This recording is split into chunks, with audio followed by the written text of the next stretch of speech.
Assalamualaikum warahmatullahi wabarakatuh. Shalom, salam sejahtera bagi kita semua. Om Swastiastu, Namo Buddhaya, salam kebajikan. Perkenalkan, saya merupakan dosen program studi biologi Universitas San Pedro dengan latar belakang pendidikan sarjana dan magister sains. Pada kesempatan ini saya akan memaparkan salah satu mata kuliah yang saya ampu, yaitu mikrobiologi umum. Pada kuliah mikrobiologi umum merupakan mata kuliah wajib bagi seluruh mahasiswa program studi biologi dengan bobot 2 SKS. Setelah mengikuti perkuliahan ini, mahasiswa diharapkan memiliki pemahaman yang komprehensif mengenai mata kuliah mikrobiologi yang mempelajari konsep dasar mikrobiologi yang meliputi struktur, klasifikasi, fisiologi, pertumbuhan dan peran mikroorganisme dalam kehidupan. Mata kuliah ini juga membahas teknik dasar laboratorium mikrobiologi, identifikasi mikroorganisme, serta penerapan mikrobiologi di bidang kesehatan, bidang lingkungan, pangan, dan bioteknologi. Pembelajaran dilaksanakan melalui teori dan praktikum untuk mengembangkan kemampuan berpikir ilmiah, keterampilan laboratorium, serta sikap disiplin dan tanggung jawab mahasiswa. Capaian pembelajaran mata kuliah ini dirancang agar mahasiswa mampu menjelaskan konsep dasar mikrobiologi meliputi struktur, klasifikasi fisiologi, pertumbuhan, dan peran mikroorganisme dalam kehidupan berdasarkan prinsip-prinsip biologi dan bioteknologi. Yang berikut, mahasiswa mampu menerapkan teknik dasar laboratorium mikrobiologi secara tepat, aman, dan bertanggung jawab sesuai prosedur ilmiah dan keselamatan kerja. Yang berikut, mahasiswa mampu menganalisis fenomena dan permasalahan mikrobiologi di bidang lingkungan, kesehatan, dan pangan menggunakan pemikiran logis, kritis, dan sistematik. Yang berikut, mahasiswa mampu mengambil keputusan dan memberikan alternatif solusi terhadap masalah mikrobiologi berdasarkan hasil analisis data dan kajian ilmiah. Dan yang terakhir, mahasiswa mampu bekerja sama menunjukkan sikap ilmiah, disiplin, serta bertanggung jawab dalam kegiatan praktikum dan penyelesaian tugas mikrobiologi umum. Pada proses pembelajaran dilaksanakan secara blended learning, yaitu melalui pembelajaran luring offline maupun daring online dengan memanfaatkan media seperti Google Classroom dan Zoom Meeting. Dalam pelaksanaannya, pembelajaran menerapkan 3 komponen utama, yaitu delivery, penyampaian materi, interaction atau interaksi pembelajaran, dan assessment atau penilaian. Pada tahap delivery, strategi pembelajaran yang digunakan meliputi penggunaan buku ajar sebagai sumber pembelajaran utama serta penyampaian materi melalui media presentasi. Kedua strategi tersebut bertujuan agar mahasiswa memperoleh pemahaman konsep secara sistematis dan mudah dipahami. Selanjutnya, pada tahap interaksi, proses pembelajaran menerapkan model collaborative learning yang dipadukan dengan metode ceramah, diskusi, dan tanya jawab. Model collaborative learning menekankan pentingnya kerjasama antara mahasiswa dalam menyelesaikan permasalahan yang berkaitan dengan materi pembelajaran.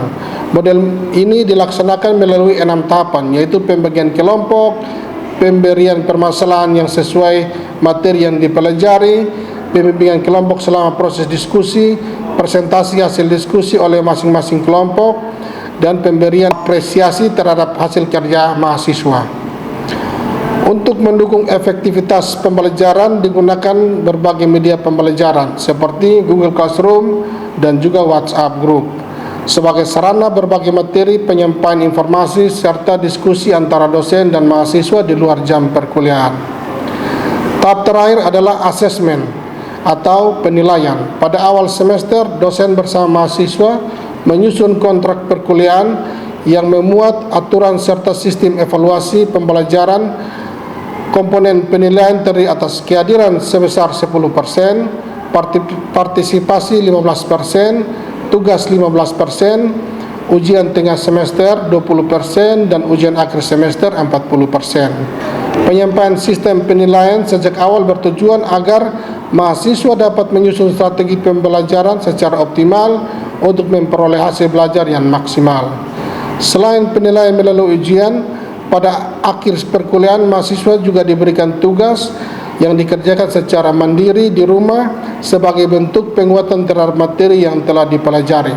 Selanjutnya akan ditampilkan cuplikan proses pembelajaran mata kuliah mikrobiologi umum sebagai implementasi dari strategi pembelajaran yang telah dijelaskan.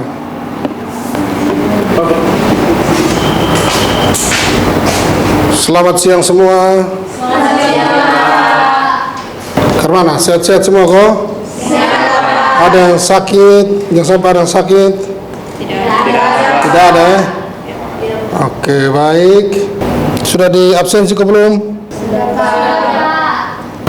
Oke, jadi baik, sebelum kita mulai dan perkuliahan kita pada siang hari ini, pertama-tama kita harus memanjatkan kehadirat Tuhan Yang Maha Esa, dan doa akan dipimpin oleh Saudara Yelin. Yelin, silakan berdoa untuk kita semua.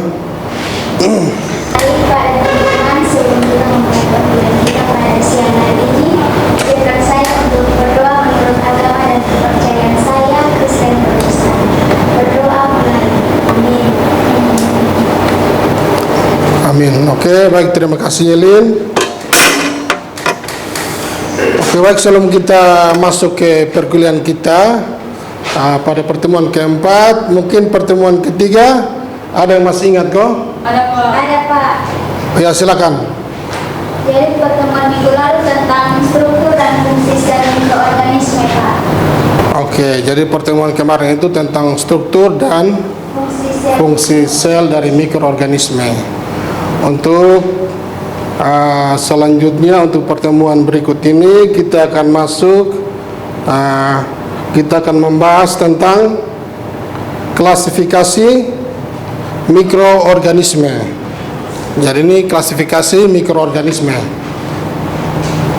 Pada pembelajaran klasifikasi mikroorganisme ini kita akan melihat pembagian klasifikasi dari setiap kingdom ataupun dari setiap virus ataupun setiap bakteri, kapang, dan juga yeast yang akan kita pelajari di pertemuan keempat ini.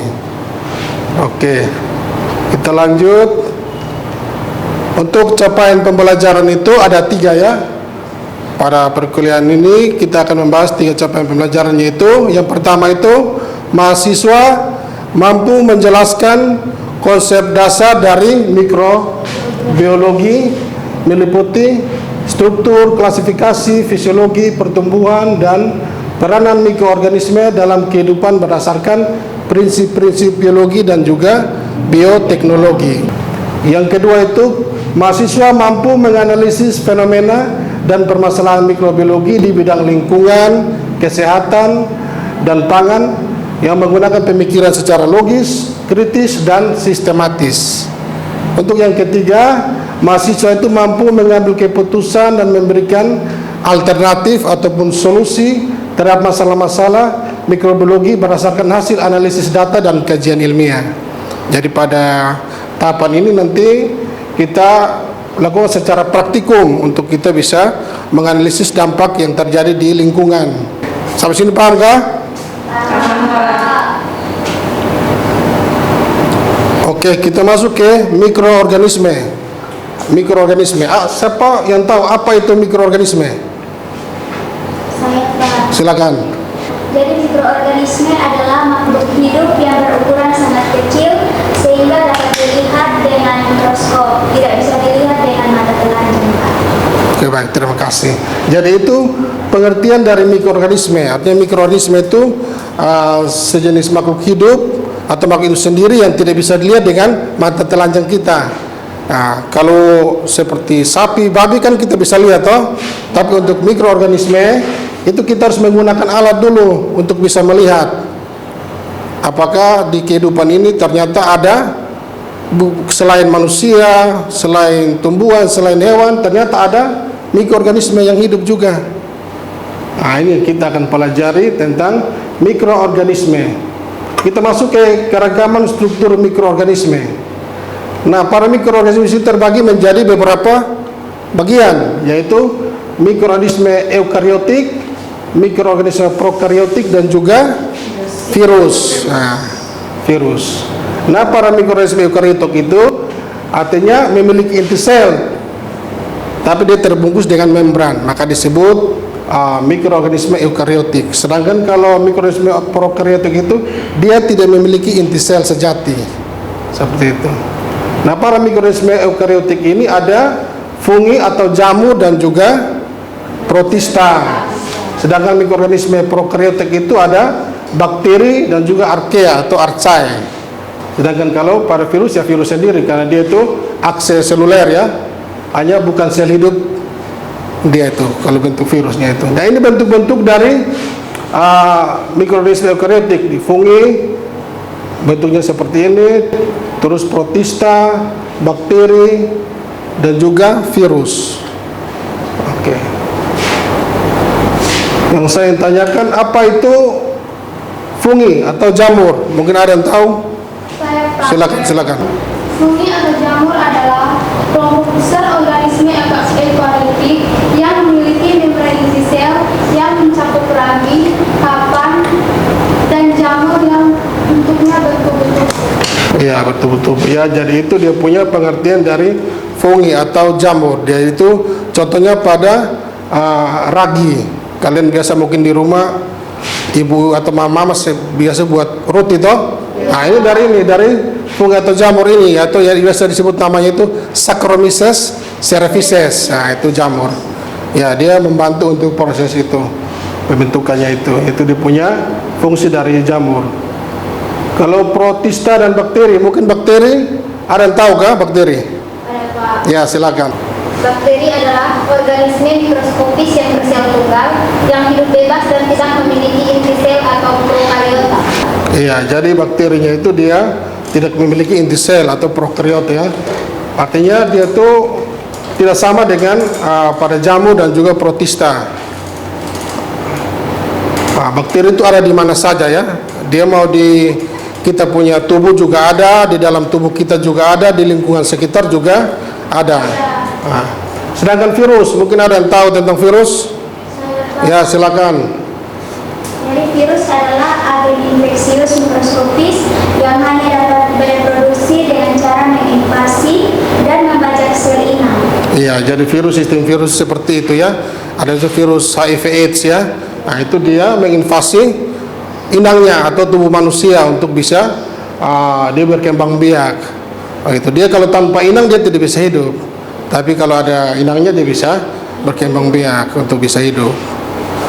Oke, kita masuk ke secara singkat mikroorganisme. Ya, ini sangat penting ya, karena kita harus tahu semua bagaimana terbentuknya atau bagaimana penemuan dari mikroorganisme itu sendiri. Yang pertama kali itu ditemukan oleh Anthony van Leeuwenhoek pada tahun 1633 sampai 1723. Jadi pada tahun itu banyak pakar ahli yang berusaha untuk bisa menemukan dia punya ide tersendiri.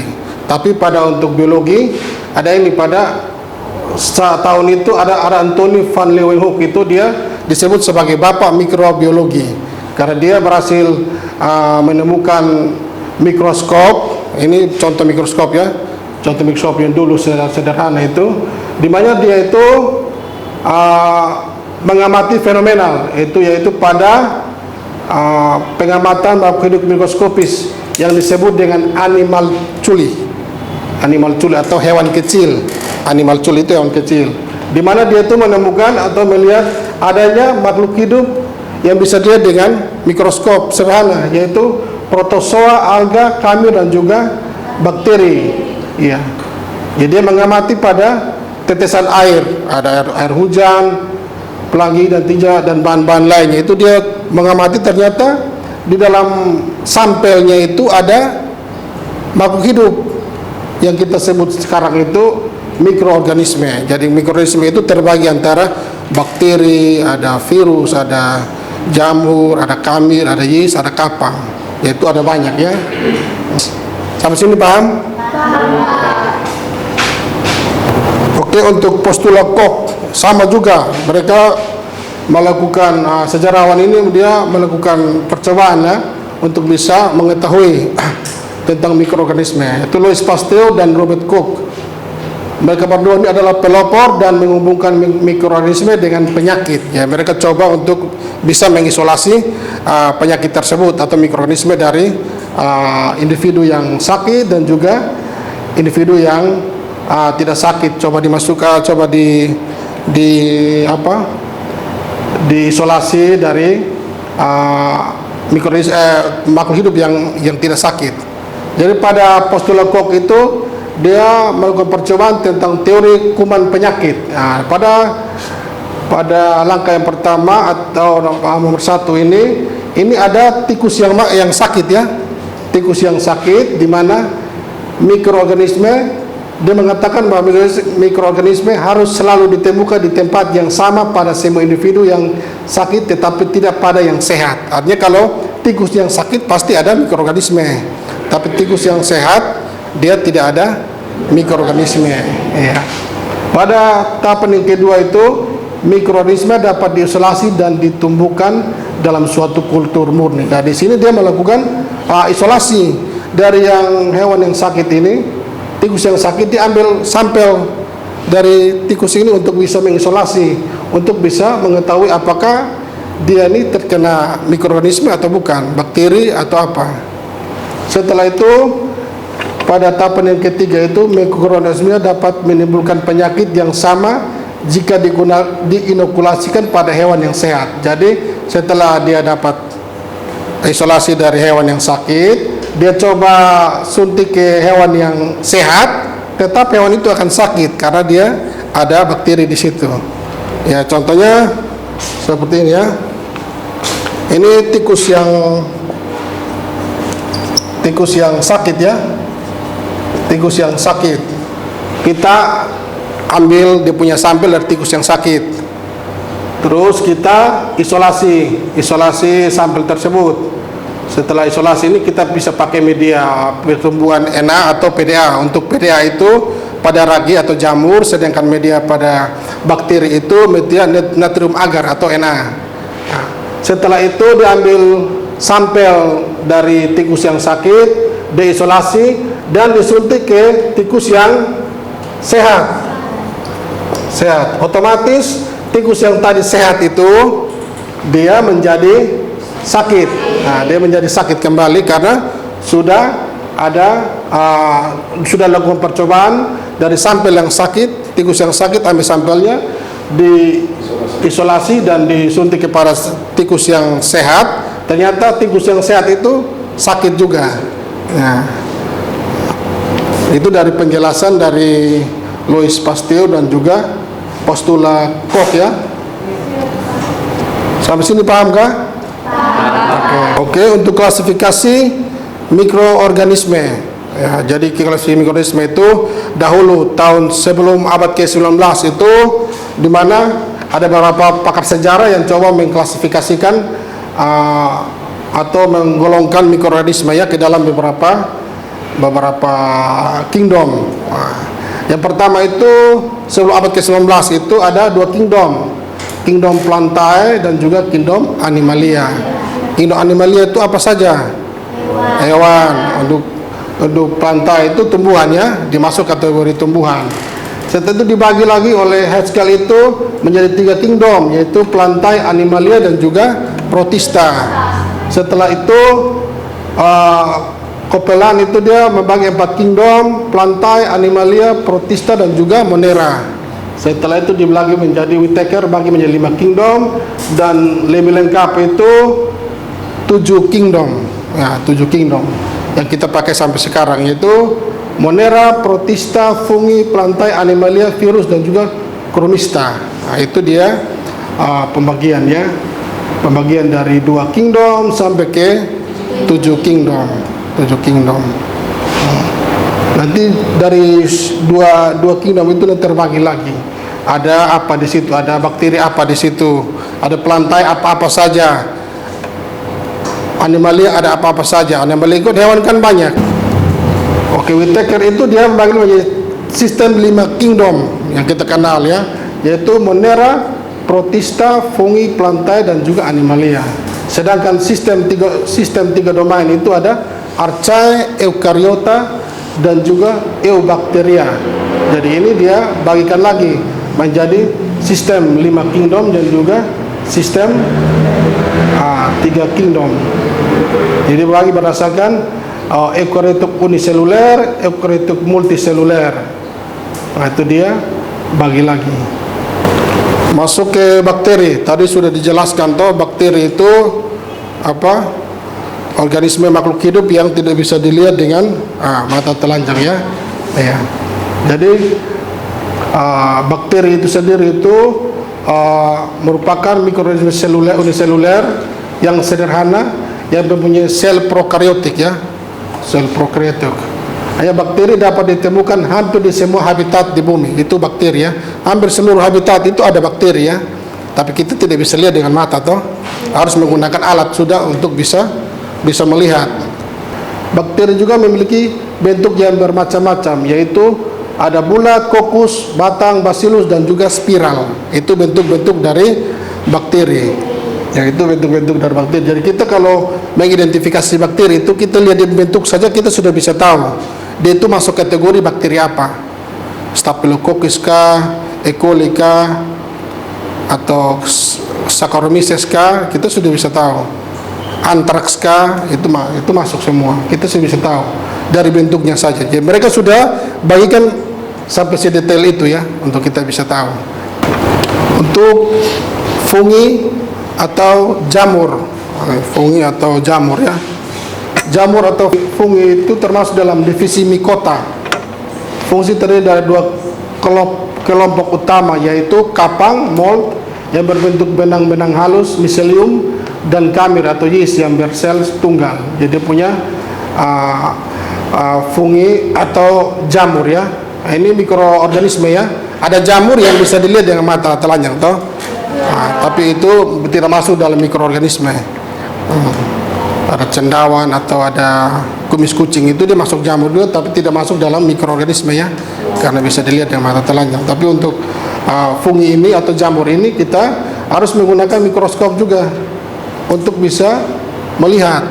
Dan juga ciri-cirinya itu, ciri-ciri dari kapang itu ya, dia tersusun dari hifa dan miselium. Jadi ya, kalau adanya miselium itu artinya dia merujuk pada fungi atau jamur. Hifa ada yang bersekat dan ada yang tidak bersekat. Terus ciri yang berikut tidak memiliki klorofil. Jadi dia tidak memiliki klorofil ya. Bentuknya seperti tumbuhan tetapi dia tidak berklorofil. Karena kalau berklorofil itu artinya dia harus melakukan proses fotosintesis ya. Fotosintesis. Dinding sel tersusun dari kitin. Hidup sebagai saprofit atau parasit. Jadi hidup itu parasit pada inangnya. Ada inangnya yang dia hidup. Begitu. Paham kok? Oke, ada pertanyaan kok? Yang mau bertanya, silakan. Mungkin ada yang belum pahami, silakan. Saya mau bertanya. Ya, silakan. Coba sebutkan kelompok utama mikroorganisme beserta dengan contohnya. Baik, mungkin ada yang bisa jawab? Saya Pak. Ya, silakan. Jadi kelompok utama mikroorganisme terdiri dari beberapa kelompok. Yang pertama adalah kelompok bakteri, contohnya adalah bakteri E. coli. Yang kedua adalah kelompok Archaceae, contohnya adalah Methanobakteri. Yang ketiga adalah kelompok jamur, contohnya adalah Saccharomyces.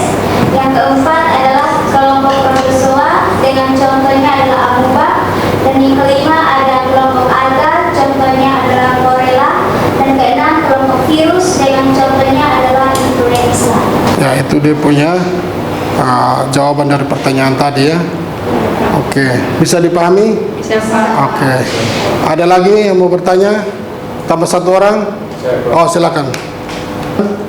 Mengapa klasifikasi mikroorganisme itu penting? Kenapa mikroorganisme diklasifikasi itu sangat penting ya?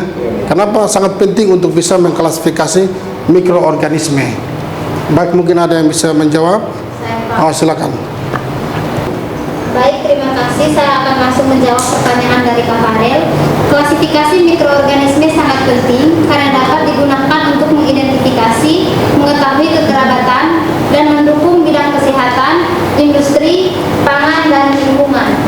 Ya, itu dia punya jawabannya. Jadi kita harus memahami dan juga bisa mengklasifikasi setiap makhluk hidup sebenarnya, bukan hanya mikroorganisme saja ya.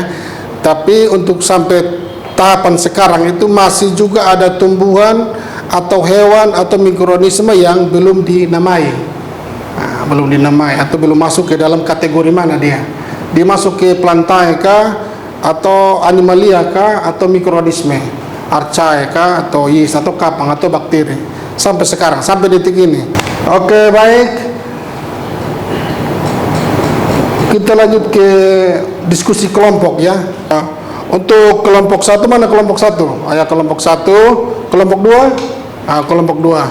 Kelompok satu itu diskusi tentang mengapa virus tidak dimasukkan ke dalam kelompok mikroorganisme seluler. Sedangkan untuk yang kelompok kedua itu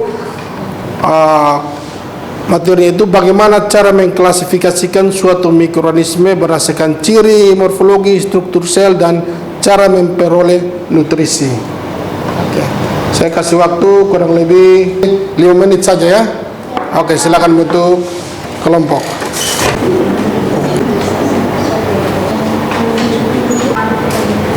Baik, mungkin sudah selesai waktunya untuk diskusi kelompok. Jadi ini waktu untuk setiap kelompok mempresentasikan hasil diskusinya. Baik, mungkin dari kelompok satu sudah selesai kah? Sudah. Ya. Kalau sudah selesai, silakan satu orang maju untuk bisa mempresentasikan. Untuk presentasikan hasil diskusi kelompok kami dengan judul mengapa virus tidak dimasukkan ke dalam kelompok mikroorganisme seluler. Virus tidak dimasukkan ke dalam kelompok mikroorganisme seluler karena virus bersifat aseluler atau tidak memiliki struktur sel. Berbeda dengan bakteri, jamur, protozoa, dan alga mikroskopis yang tersusun atas satu atau lebih sel, virus hanya terdiri atas materi genetik berupa DNA atau RNA yang dibungkus oleh kapsid protein, dan pada beberapa virus dilengkapi selubung atau eflog. Baik, sekian saja presentasi dari kami. Terima kasih, berikan aplaus buat. Baik, terima kasih. Tadi sudah dua kelompok ini sudah mempresentasikan hasil diskusinya, kelompok satu dan juga kelompok dua. Kita lanjut ke rangkuman. Ya, kita rangkum semua materi dari tadi, dari pembukaan sampai terakhir ya. Untuk rangkumannya itu, yang pertama itu ada bakteri, fungi, dan juga virus. Jadi mikroorganisme adalah makhluk hidup yang berukuran sangat kecil yang hanya dapat dilihat menggunakan mikroskop. Ya, dia bisa dilihat dengan mikroskop saja. Terus jenis-jenis mikroorganisme itu ada bakteri. Bakteri merupakan mikroorganisme uniseluler prokaryotik yang tidak memiliki membran inti sejati, dan bakteri berkembang biak dengan pembelahan biner dan memiliki berbagai bentuk seperti kokus, basil, dan juga spiral. Untuk fungi atau jamur, fungi adalah organisme eukariotik yang dapat bersifat uniseluler maupun multiseluler, dan fungi tidak memiliki klorofil dan memperoleh makanan secara heterotrof. Dan yang terakhir, virus. Virus merupakan mikroorganisme aseluler yang hanya dapat hidup dan berkembang biak di dalam sel hidup atau parasit obligat, dan virus tersusun atas asam nukleat dan kapsid protein. Nah, itu dia punya rangkuman dari pembahasan materi pertemuan 4 ya. Untuk tugas nanti tolong dicatat ya. Untuk minggu depan bisa dikumpulkan ya, tugas dikerjakan di rumah ya. Ada 5 tugas ya. Sekian dan terima kasih. Untuk materi minggu depan nanti kita bahas tentang fisiologi dan metabolisme mikroorganisme ya. Jadi nanti tolong dipelajari, dicari materinya untuk bisa ketika masuk ke dalam perkuliahan minggu depan itu sudah siap ya untuk bisa menyimak materi yang akan diberikan oleh saya tentang fisiologi dan metabolisme mikroorganisme. Oke, sekian dan terima kasih. Selamat siang. Selamat siang.